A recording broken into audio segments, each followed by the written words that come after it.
तर आज मी प्रवासात नेण्यासाठी एक मस्त असा खुसखुशीत पदार्थ बनवणार आहे। इथे या भांड्यामध्ये 1 वाटी रवा घ्यायचा, त्यामध्ये चवीनुसार मीठ टाकायचं आणि इथे बारीक रवा घ्यायचा आपल्याला।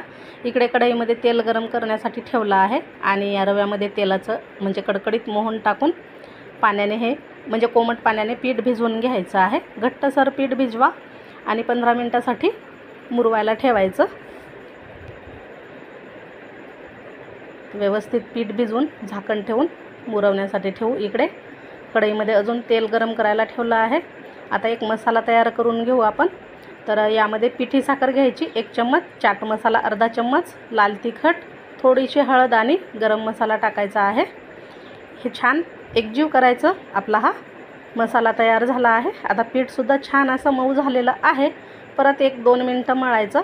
याचा एक गोळा तयार करून घ्यायचा आणि पोळी लाटून घ्यायची। जशी आपण चपाती बनवतो त्या पद्धतीने चपाती लाटायची आहे। जास्त जाड नाही जास्त पातळ नाही अशी ही चपाती लाटून घ्यायची। त्याचे असे काप करायचे जसे आपण शंकरपाळी कट करतो त्या पद्धतीने आणि तिरकस कट करायचं आहे, म्हणजे ते दिसायला छान दिसतं आणि मुलांना खूप आवडतात असे वेगवेगळे आकाराचे पदार्थ।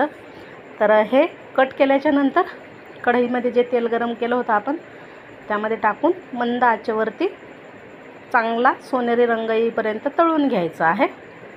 अगदी टम्म फुगला जातो हा पदार्थ बघा आणि छान मिनी समोशासारखा दिसत आहे। आता हे काढून घेते एका भांड्यामध्ये, संपूर्ण अशाच पद्धतीने तळून घेते।